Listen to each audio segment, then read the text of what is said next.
Good morning, everybody, and welcome to the highlight of civilization, the best thing you've ever seen in your whole life. If you'd like it to be even better, I'll bet you could do that. All you need is a cup or a mug or a glass, a tankard, chalice or stein, a canteen, jug or flask, a vessel of any kind. Fill it with your favorite liquid. I like coffee. And join me now for the unparalleled pleasure of dopamine end of the day, the thing that makes everything better. It's called the simultaneous sip, and it happens now. Go.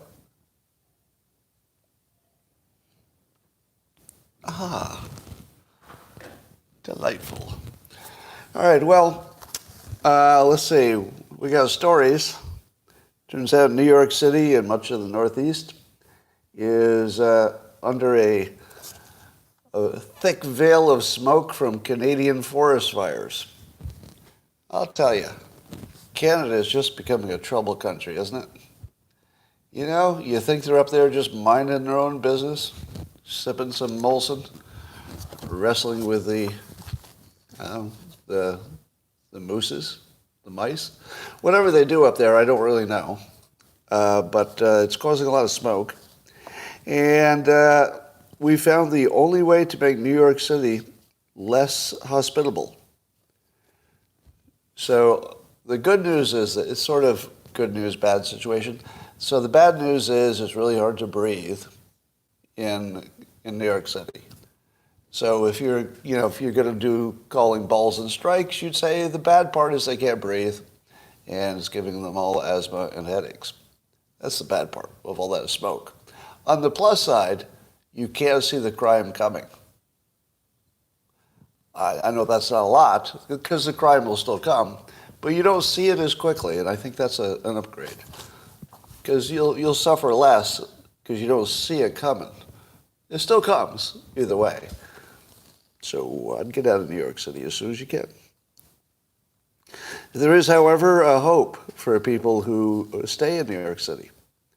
Because researchers have found the reason that mushrooms and LSD work. They found the blah, blah, blah that binds to the blah, blah, blah. I don't want to get too technical here, but there's a thing that binds to a thing. And the way they found it is they looked at LSD as well as psilocybin, because both of those are implicated in curing depression. They were trying to find out what's going on here. And it turns out that the thing that binds in the hallucinogens binds way better than the off-the-shelf stuff that is supposed to treat depression. So it does what the prescription drugs do, but 100 times better, without negative consequences. Because you can just do your hallucinogens and then be done with it. But if you're on depression meds, you're just taking them all the time. So you got the side effects forever. Whereas if you do LSD or psilocybin, you've got an interesting trip, and then it's over, and then your depression is lessened. But they figured out how to isolate the part that helps you with your depression separate from the part that gets you in your trip, so that might give them an avenue to commercialize it. Because the first thing that your drug company wants to do is take the fun out of your drugs, am I right? Takes the fun out of it. But maybe it'll cure your depression. So that would be worthwhile, I guess. Now, the biggest story, I think, today, a lot of big stories, but none bigger than this. According to an article in The Guardian, evolutionary biologists, and this is important work. Sometimes you think science is not getting it done. We don't trust science. Science may have lied to us. Maybe their models are not all that accurate and stuff. So we do a lot of criticizing of science, but when they do good work like this, well, what I'll tell you about here, you have to give them some credit. So what the evolutionary biologists have done, according to The Guardian, they've traced back the origins of masturbations, and they found out which monkey started it. So we got that going for us. Now, they think that it started 40 million years ago. No, how long ago? The first humans by tens of millions of years. So 40 million years ago, evolutionary biologists have determined They've discovered the first masturbating monkeys. Now, how do you think they determined that? How do you think an evolutionary biologist can reach back in time 40 million years and determine which monkeys were beating off? Does that sound like something that really happened in the actual real world? Guardian, did they really know which monkeys were beating off? I don't think so. I would call this another story where science is just making itself look ridiculous. Because first of all, we don't really need to know which monkeys beat off first. I'm happy to know that evolution, after 40 million years, brought us to the point where Jeffrey Toobin can do it on Zoom. So, I mean, there's an interesting evolutionary story there. But other than that, did it matter? Was it terribly important why monkeys are masturbating? Somebody got paid for that. Somebody got paid for that. And then after they got paid to figure out which monkeys are masturbating, apparently they just made up the answer. I don't know. What do you think, Eric? I don't know. 40 billion years ago, let's say the monkeys were getting busy. Is anybody going to check? How could they check? We can't even check. Well, why are we claiming that we know? Nobody else will know the difference either. All right, monkeys beat off 40 million years ago. Could you have a lower opinion of science right now? I mean, after we get through the pandemic, you're expecting some big wins for science. So far, the only win is they figured out how to cure your depression without you having a good time. That was the first story. We figured out how to cure your depression, but we've removed the part where you have a really good time while it happens. That's fucking it. That's what science gave you. They took away the fun, and they kept the drug. And they figured out that monkeys were beating off 40 million years ago. Yeah, how does that help you with your climate change? Well, speaking of masturbating monkeys, there's a story from CNN. Anybody? Anybody? Best segue of any podcast ever. Yes, from masturbating monkeys to CNN, their CEO, Chris Licht, or we never bothered to learn his name because we didn't think he'd stay. I never bothered to figure out how to pronounce his last name. I just figured he wasn't going to last. Chris. Let's call him Chris. Licht or something. Anyway, so I wondered if CNN would cover the story of their own problems, and they did. And the way they covered it was, this was unbelievable. So this is CNN's own words. Chris Licht or whatever, the embattled chief executive and chairman of CNN, so they called their own CEO embattled, whose brief one-year tenure at the network was stained by a series of severe missteps. Severe missteps. And then the article links to the example of the biggest of all the missteps. What do you think the article was? What do you think was his big misstep? Having Trump on the town hall. Yeah, the only successful thing that CNN did all year. It was the only success they had. And CNN called it a big failure. Because the person who was most likely to be your next president of the United States was featured on their network. And they can't have that, because their job is to prevent him from being president. So he gets fired for being, probably for being an adult white guy, but that wasn't mentioned. Instead, it was mentioned that he had helped another adult white guy, Trump. But it's not over right. It's not about race. It's not about race, and it's not about gender. He was replaced by a woman temporarily. Now, would you like to take bets? Do you believe that he could be replaced by another adult white man? Do you think there's any chance that can happen at CNN? Any chance? No. No. Their next hire will be based on race and gender. And if they don't pick a trans for that job, well, I call them haters. And I would say that would be a severe misstep. A severe misstep. I think they need possibly a trans. So that's what I'd like to see. I'd like to see them walk the walk and talk the talk. They should do what they say and get themselves a properly diverse CEO. Well, it looks like Trump broke them. The trail of destruction that Trump has left, but I feel like he finished off CNN.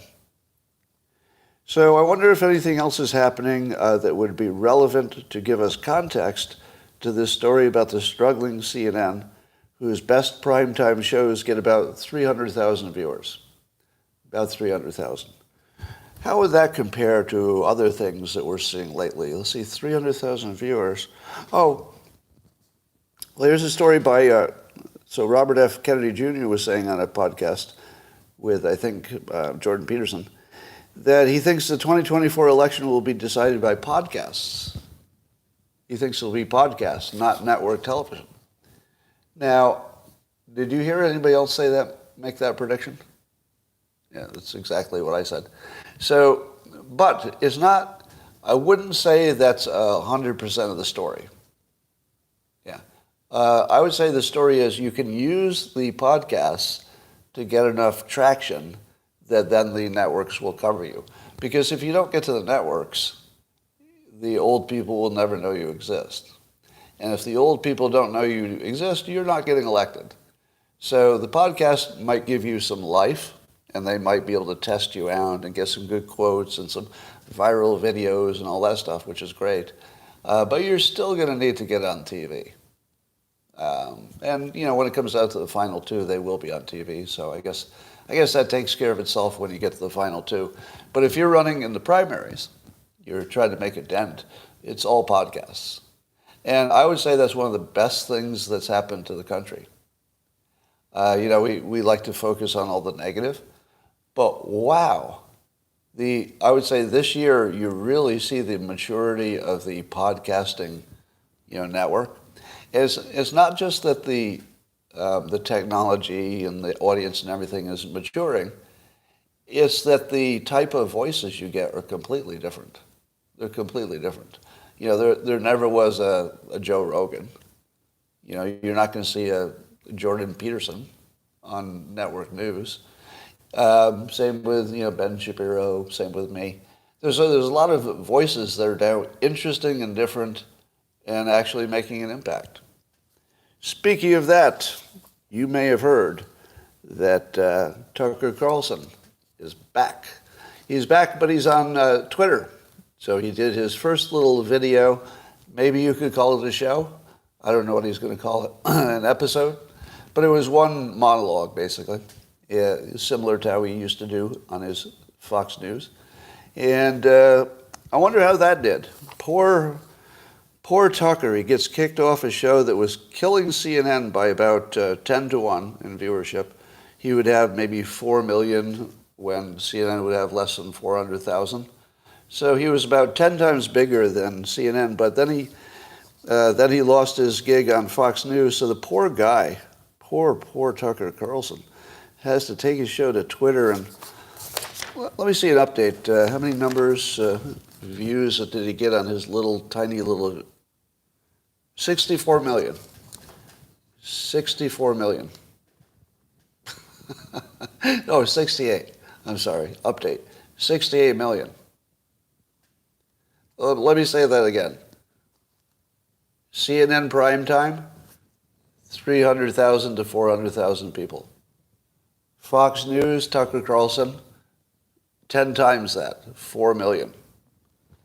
Tucker Carlson on Twitter, 15 times that so far, 20 times it. Now, I don't know how many people watched the video, because somebody said that number might be impressions, not views. Yeah, I'm seeing that in the comments. So apparently it's impressions, not views. So that doesn't mean they watched it. It means that it showed up for them to watch it. But 68 million impressions probably translates into the biggest audience for a news person of all time. That's my guess. Yeah, I mean, it could be 6 million, but it would still be record breaking. So good for Tucker. And how did Tucker do? Well, he's got a technique that I think Hannity does this a little bit, but Tucker perfected it, where you say a bunch of things that you know your audience agrees with, and they really have some, emotion in it. So you're like, oh, yeah, that's true. Oh, that's true. Oh, that's true. And then he gets to the thing that's not quite proven. After you've been nodding along, yeah, that's true, that's true, that's true, that's true. And he gets to the last thing, and you're still nodding when he says it. You're like, oh, maybe. And he did that with he starts with Nord Stream 2. And you're like, Nord Stream 2, it turns out that the Ukrainians and the Americans were behind the blowing it up.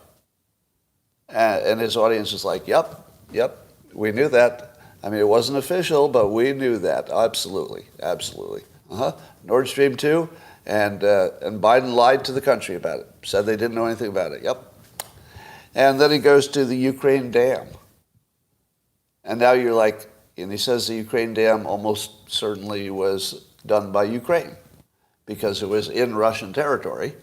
And, you don't really blow up a dam in your own territory. I mean, there's some speculation about maybe there's some advantage, but not really, right? So then Tucker goes from the Nord Stream thing, which is pretty much confirmed, to the dam thing, which is not confirmed, but you pretty much know it's true, right? So now you've gone from certainly true to almost probably true that Ukraine was behind it. And then after you're still nodding along, yep, almost probably true. I'll bet you Ukraine did blow up that dam. And the next thing you know, he's talking about the aliens being real and the whistleblower has the goods. And you're like, yep, and aliens, okay, I guess so. Aliens too. I'm on board. Let's go with the aliens. I still believe there are no aliens, but and I'm not going to criticize Tucker for this because he does what Joe Rogan does, and I call it recreational belief. Recreational belief. It's different from actually believing something. So recreational belief would be like when I see stories about the pyramids, and the story will be that the aliens built them, or the story is that there was an ancient civilization in America and we've lost their technology. I don't know if any of that's true, but I like to believe it recreationally. You know what I mean? I'll believe it-ish because it's fun. I just enjoy it. So when Tucker talks about the aliens, it's either the biggest story in the history of human civilization, or it's just fun to believe it. It's just kind of fun. So I don't care if it's true or not. I don't care if he believes it or not. It's recreational. Yeah, it's Bigfoot news, and if you can just enjoy it for the fun of it, that's good. Let's just enjoy it for the fun of it. I don't believe there are any aliens. Could be wrong. I hope I'm wrong. That would be the greatest thing ever. I would love to be wrong about that. I mean, I really, really love to be wrong about it. Until they all kill us. Well, Mike Pence is in the race. And let me tell you all the interesting parts about that. Okay, there are no interesting parts about that. What he's offering you is Trump's policy, but without the fun. Trump's policies without the fun. I believe that Mike Pence would be in favor of taking the fun out of the hallucinogenics to help you cure the depression. Yes, I'm going to give you Trump's policies, but with none of the interesting fun parts. We'll just get the job done. You know what I hate about that? The thing I hate about it, it's like a really good proposition. It's a really good offer. It's like a really good offer. Like a really, really, really good offer that nobody's going to take. Poor guy. I have so much respect for Mike Pence, but it just doesn't translate into excitement, right? He's basically the guy who just makes the right decisions one time after another, and that doesn't get you to the presidency, I don't think. But no, I have immense respect for Mike Pence. I'm sure I don't agree with him on everything, policy-wise. I'm sure we would have some differences. But he's a solid guy. I like that he's in the race. And I will add him to my list of people who would be perfectly acceptable presidents. Left and right. We now have the best set of choices I've ever seen for interesting and capable young people. Now, Biden is the only person running that I think is incapable. Everybody else, they've got something to offer. I think Biden's the only problem. All right, well, we like drama in our politics, so he's just not bringing that. There's a news story that's, I don't know what to think of it yet. So you know that Representative Comer and Senator Chuck Grassley are after the FBI, saying that the FBI has a document which apparently they've seen in person. And they would like that document to be, entered into the record and made public, I think made public, so that we can see it. And apparently it's an accusation about Biden taking a bribe. Now, that would be a pretty big accusation. Now, the FBI does not want that available, but they did offer to show it to Comer and Grassley, so they've seen it. So they know it exists, and the FBI says it's part of an ongoing investigation, so they don't want to make it public. Now, here's the thing. I'm not sure I disagree with the FBI on this. What do you think? Because if it is an ongoing investigation, that means they will soon be able to determine if the accusation is valid or not, right? And wouldn't you rather only see accusations that have at least a little bit of checking out to make sure they're valid? Because otherwise you're just maligning somebody who doesn't have it coming, right? There must be lots of accusations that don't pan out. So I'm a little bit on the fence on this one, because in terms of, innocent until proven guilty, keeping this stuff out of the news until you've looked into it makes sense. On the other hand, it also seems like a transparent attempt to keep it out of the news because it would be bad for Biden. But I don't know that that's bad. I don't think you should take down a president on a rumor or an allegation. On the other hand, every rumor and allegation about Trump became known. So at what point do we have a right to know the allegations? You can make an argument that the public has a right to know, especially an allegation of that magnitude. It would be the ultimate allegation. But on the other hand, because we got two hands, I think you should be innocent until proven guilty, and I don't think every accusation somebody makes should be public. So I don't know where to end up on this. I guess I'd have to see the document, but I don't know that we will.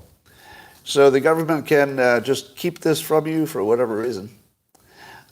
Speaking of the FBI, Rasmussen did a poll on the FBI and found out its popularity here.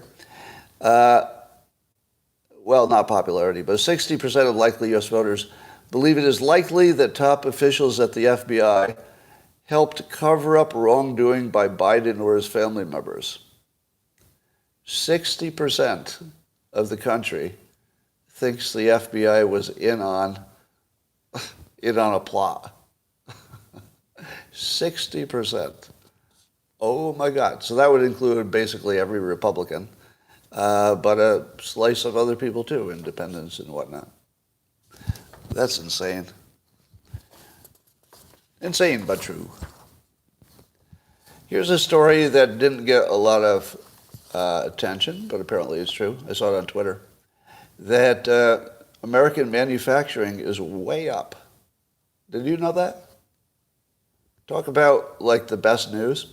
So at the same time that China's exports are down, I think 7.5%, if you can believe any numbers out of China. So China's exports are down 7.5%. And American chip making and basically the activity that predicts manufacturing booming is happening. So all of the investments in plants and manufacturing assets are happening. So at the moment, we're undergoing a manufacturing boom, and it does seem to be related to Biden policies. It does seem to be related to the CHIPS, specifically the CHIPS Act that's trying to bring chips back to America. So I hate to say it, but it looks like well, no, I don't hate to say it. That's the wrong thing. It looks like Biden might have a win on this. What do you think?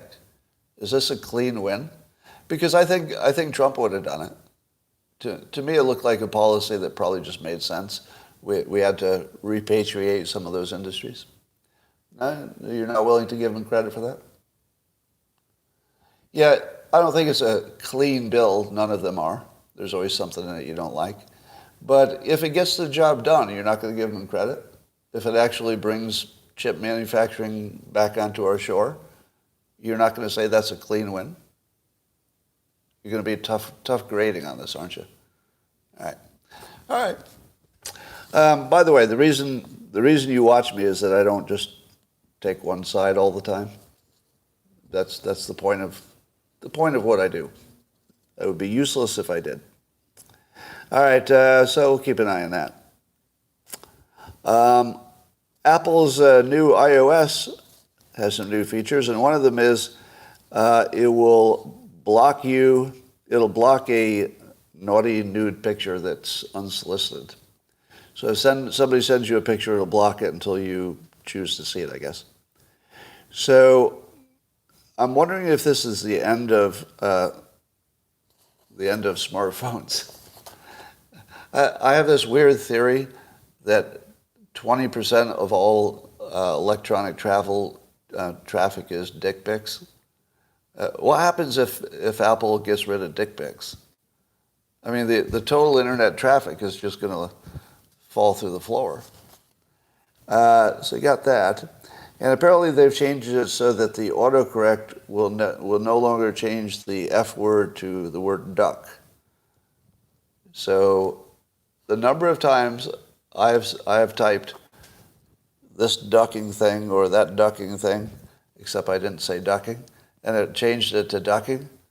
Oh my God. It was one of the things I've hated the most about my phone. And the reason I hated it is not because it's an error or a bad user interface. I hated it because it felt like it was censoring me. Do you know what I mean? Did you have that feeling? It felt personal. It didn't feel like a mistake. It felt like it was, scolding. Exactly. It felt like somebody was telling me what I can and cannot say in my private conversations. And it really was offensive to me. That's the only autocorrect that I found offensive. Everything else was okay. But they changed it. So that's cool. I should tell you that I sold all my Apple stock because I don't know if they have an answer to AI yet. And I don't think the glasses thing is going to be big. What do you think? Well, what's your guess on the mixed reality headsets? I say it's not going to be big. I think it's going to be Apple Watch-like, sort of maybe gamers will like it. Maybe it's a party trick. I just don't see everybody in the family getting one. And certainly not at $3,000 or $3,500 or whatever. Yeah, I don't see it happening. So I knew that at some point we would see the loss of Steve Jobs, but apparently it's taken a while. And I feel like this is the one. This is the one that stands out as something that I think Steve Jobs would not have done. What do you think? Do you think Steve Jobs would have introduced this headset? He did the Lisa. There was always that. Yeah. You think so? Maybe. It's possible because they were running out of ideas, but I don't know.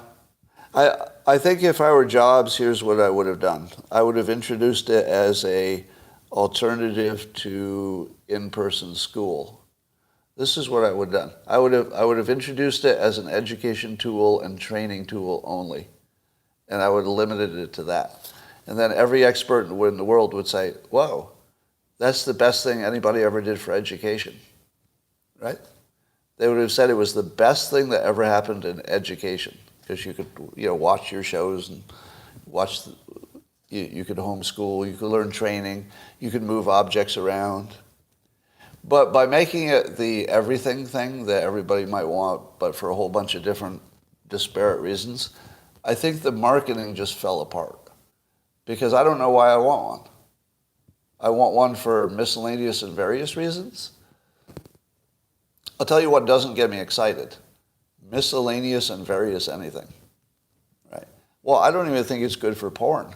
I mean, I don't know, but I would imagine it doesn't really add much for porn. Maybe it's okay for gamers. Maybe it gives you a headache. I don't know. I don't know if it works with my glasses on. Who knows?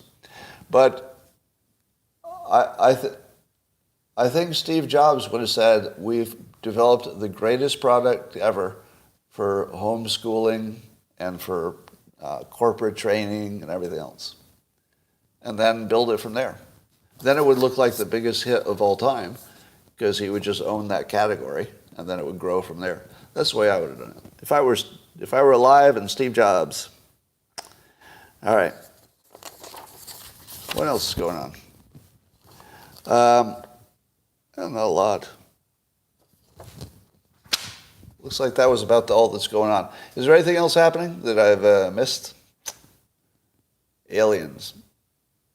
Well, how many of you believe that the aliens are not only visiting Earth, but the government has their ships and their dead bodies? How many believe that's true? Go. I won't mock you. I will not mock you. You can admit. I see almost nobody. All right, it looks like 10% yeses and the rest are no. Is that because I talked you out of it? I feel like I may have embarrassed you out of that belief. All right, it's all no's. Okay. Well, I was not expecting that. I actually thought it'd be close to half yes, but it looks like it's almost all no's. We do have yeses, but it's at least 80% no's, it looks like. All right.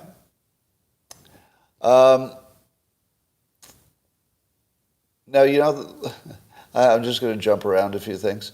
As I'm watching RFK Jr. navigate all the podcasts, the one thing that I feel deeply bad for him about is that he gets asked the same questions. And he has to give the same long explanations, which are excellent, by the way. If you haven't heard his long explanations of how we got where we are with Big Pharma, it's riveting. Like, it's really tight and complete and a good story. But I think he ends up telling that story on every podcast. So he's probably doing it 3 times a day. Do you know how tired you get of telling your own story 3 times a day? I tell you, when I do a book tour, which, by the way, I'll be doing some kind of a podcast book tour and over the summer, which we're there, so it only maybe a month or 2. So we'll see. But I'm going to be really tired of talking about myself after the first 10 podcasts. The question...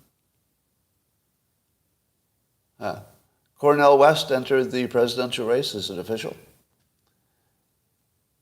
Cornel West is in? All right, it's official. I'm guessing he's running as a Democrat. He's in, all right. And Chris Christie is in too, right? I'm just waiting for Trump to be asked about Chris Christie's possibilities. I feel like he's going to say fat chance. I just feel like that's coming. What do you think about Chris Christie becoming president? Fat chance. That seems like a typical Trump. All right. Now, I did look into remember you asked me about RFK Jr. wanting to, quote, execute people who were opposed to climate change. How many of you thought he was referring to just ordinary people who were opposed to climate change and that he wanted them jailed or executed? Okay, I've confirmed that was never the case. Never said anything like that. He was talking about people who were polluting in a way that was killing people while lying about, creating disinformation so that they could get away with what they were doing. So he was talking about way over-the-top corporate behavior that killed people. Corporate behavior in which people lied intentionally to do dangerous things that actually killed people or damaged them. Now, in that case, if you say somebody should be killed or executed or go to jail because they intentionally did something that killed people, like lots of people, not even just one person, lots of people. If it's intentional and it killed lots of people, it's not crazy to call for their execution. That's not crazy. Mass murderers are typically executed. It's the same reason I'm calling for the execution of cartels and anybody we can get in China who's involved. We should kill them all because they're mass murderers. Mass murderers you have to kill. That's not negotiable, or at least put them away forever. But you can't get away with mass murder. Nobody can get away with that. I mean, if you can catch them, you've got to treat them in the harshest possible way, and there's no way around that. That's not negotiable. All right. Sterilize them. You know, I do have this idea about crime. I would agree with the Democrats halfway about crime, which is too many people are being picked up by police and put in jail for too many things. There's something that has to stop that. But we didn't have a plan. Getting rid of police was exactly the wrong thing, because then just people stole more stuff. So I have a plan for decreasing crime without police. You ready for it? Because I think technology can get us there. Instead of taking somebody's freedom away, let's say they shoplifted, and you don't really want to put them in jail because that's just going to cause some cascade of problems later. So what do? You can't let them steal, and at the same time, if you don't want to put them in jail, they're just going to steal some more. So I would suggest that there might be a middle ground here in which you take away their privacy. So let me say this another way. If you're going to let a criminal and a jail, you fucking owe me that information, my government. If you're letting somebody who did let's say a violent crime, and you let them out of jail, and then they walk into my store, you fucking owe me the information that guy that you let out of jail just walked into my fucking store. All right, his privacy, he lost that. You lost your privacy when you were dangerous. As soon as you're dangerous, you don't get privacy. Because I have a right to protect myself, and I have a right to that information. I have a right to his private information. Right? Now, maybe not a legal right, but let's say a moral and ethical right. Right? If a criminal is let out of jail because our justice system doesn't want to keep him in there, but he's legitimately a risk, either for shoplifting or physical risk, I need to know where that fucker is all the time. Because I want to stay away from them. I want to watch them if they come in my store. I don't know what I can do about it in these days, but I certainly want to keep an eye on them. Take a picture at least. If they're dangerous, I want to know to get away. I want to know who to stay away from and who not to. Right? So I believe we have the technology to take somebody's privacy away. Put an ankle bracelet on. If they take it off, put them in jail. But I would just keep the ankle bracelet on there forever as long as they keep doing crimes. Oh, you did another crime? Well, that's another year of ankle bracelet. So imagine the criminal walking down the sidewalk and the people with their smartphones all get an alert, and so they just give them room. Or how about you know that there's a dangerous person somewhere, and so you keep an eye on them in case you need to help somebody out. Let's say you're on the subway and a person with a violent criminal record gets on. Well, you would know to put them in a headlock. Okay, that's too far. But you get my point, right?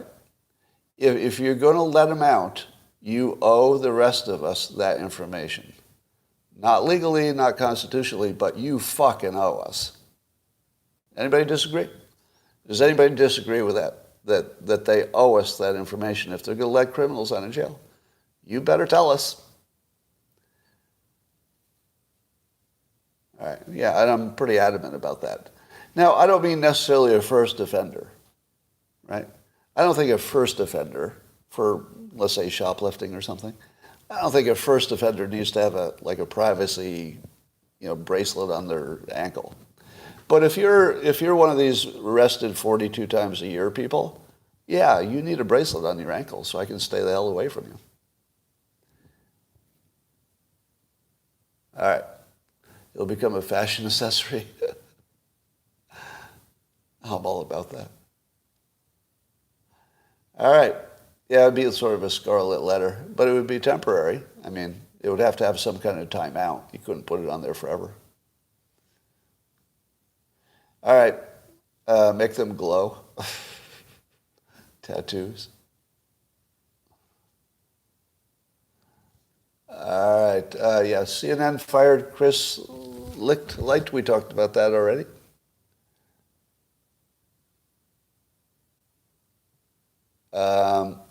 Girls would use it as a dating app. Oh, you were so cynical. But women do seem to like men who are murderers and in prison for life, so it's a thing. That was done to you in high school for smoking weed? You were just made public? Oh, yeah, that probably is what works, yeah. So if somebody gets picked up, then the parents don't let them come over for the sleepovers after that. Oh, yeah, maybe that Apple mixed reality headset can help you see criminals. Oh, my God, it would actually do that. Because all it needs is facial recognition.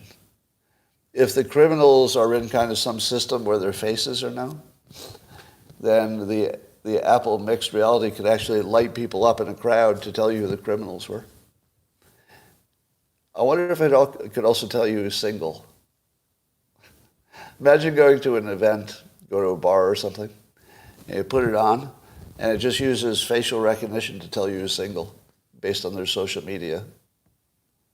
It could get pretty close to it. Of course, whether they wear a ring or not would tell you that as well.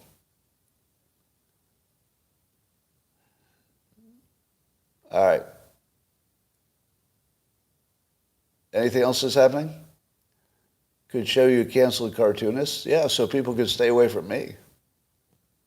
I guess it works both ways. People want to stay away from me. Oh, the SPLC has labeled the Moms for Liberty as a hate group. I don't know enough about the Moms for Liberty to have an opinion on that, but I have an opinion on the SPLC, which is, I don't think they're a credible organization. I'm sorry, the SPLC. The Southern Poverty Law Center. They label people as hate groups. If you get labeled by them, you're in bad shape. Yeah, and they do seem to be a force for evil. That does seem to be the case at the SPLC. All right, no Dilbert t-shirts. I'm not really that much into merchandise. FTX, yeah.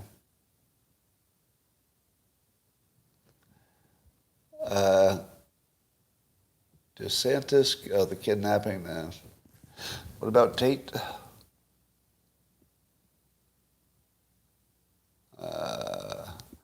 Yeah, we don't want to cut off the hands of the thieves. Probably don't want to do that. What's my handle on Twitter? It's at Scott Adams Says. By the way, I'm very proud of that Twitter handle because when I went to sign up for Twitter, of course, my own name was taken, etc. So I had to figure out some variant. And I thought, well, if I'm on here just saying stuff, I'll just put my name and then says. And it turns out that really worked because when people quote me, they quote my Twitter handle as part of the sentence. And as Scott Adams says, and then they say whatever I tweeted. And I've seen some people copy that, the says part. because there aren't that many things you can do after all the good stuff is taken. What about the PGA? I don't find that. I don't know. The golf news was not interesting to me. You added doctor to yours? All right, Matt Walsh. Somebody said that Matt Walsh's video, What is a Woman, got 180 million impressions, probably.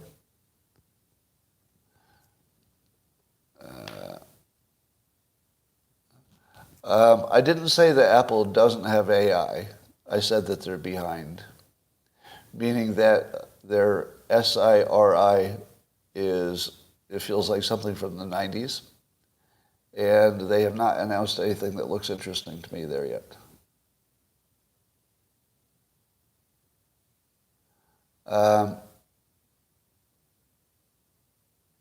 Aliens have a different frequency from us, okay?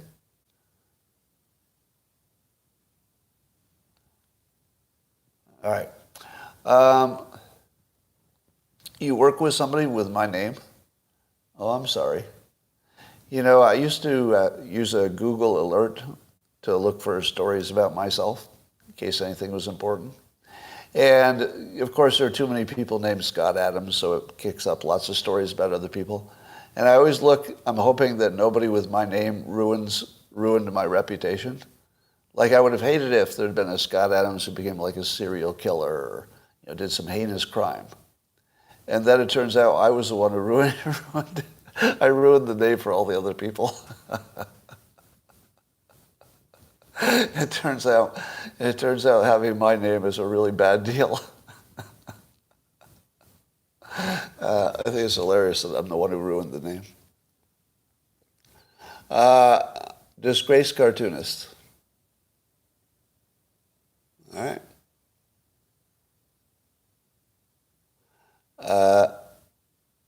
You and Trump ruin everything. We do. I'm the destroyer of worlds.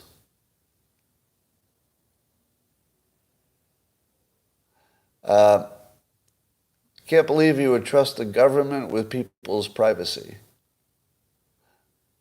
I don't think that happened. Did that happen? I'm not sure I saw anything like that happening. All right. Was Mark Twain canceled? Did that ever happen? Somebody said Mark Twain got canceled. I don't remember Mark Twain. He did? For the N-word, but not during his life. During his life, he was never canceled, right? Or was he? I don't know. Have I ever met another Scott Adams? I have, yes. I've met Black Scott Adams, too. Black Scott Adams lives near me. He's got a lot of explaining. How would you like to be Black Scott Adams now? He lives somewhere in my area. I've met him.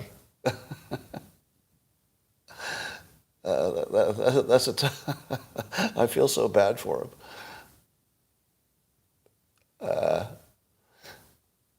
Well, I was, but then I wasn't, and maybe I'll go back. Did my ancestors own slaves? I don't think my ancestors owned anything. I don't think they owned slaves. I once saw did a, what do you call it, the ancestor check, when you check your ancestry, and actually found a will for one of the Adams ancestors. And you look at the will, the items that are being left to the next generation, and it is so revealing. So here were the items left in one of my ancestors' will. My good copper pot, that stick that I used to stir stuff, and a handkerchief. No, I just made that up, but some of them were just cooking tools. That was it. That was the entirety of what my ancestor owned, was just some items that you could hold in your hands. That's it. That's all he owned. No property, no slaves, no nothing. And so, but apparently, starting with that nothing, thanks to slavery, I've prospered on the backs of other Americans, apparently. Will you be opening your doors to migrants? I thought about it. I know that surprises you, but I actually thought about it. I'm still thinking about it. I wouldn't mind taking a family from Mexico. It wouldn't be terrible. I mean, if you have room. Yeah. Now, I wouldn't take some unattended males. But if it was a family of 4 with a real mom and dad and 2 real kids, maybe. Yeah, if it's for a month or something, sure. I could see it. It's not out of the question. I think it's unlikely. It's unlikely, but it's not out of the question. For how long? I don't know. Month. Whatever it takes. Am I related to John Adams? I'm not a descendant of, but probably cousins. Yeah, I probably won't do it, but I don't rule it out. They are human beings after all. All right, would you put them to work? That's an interesting question. Would I put them to work? They would probably want to. They would probably volunteer. So the thing you don't understand about that culture, if you're not sort of deeply in it, is that they're helpful by nature. I mean, they would offer to help. That would be automatic. Now, that's the south of the border culture. There's a lot of people coming in from other cultures who are just using that passing point, and that would be different. But if you told me it would be an actual born in Central America or Mexico, and it was a family, I would have all positive feelings about that, except for the fact that, some laws are broken. Yeah, these are all just generalizations. You are correct. Big old generalizations. All right, that's all I got for today, YouTube. I'm going to say bye until tomorrow, and let's see if we find those aliens between now and then. Yay, aliens. Let's find them.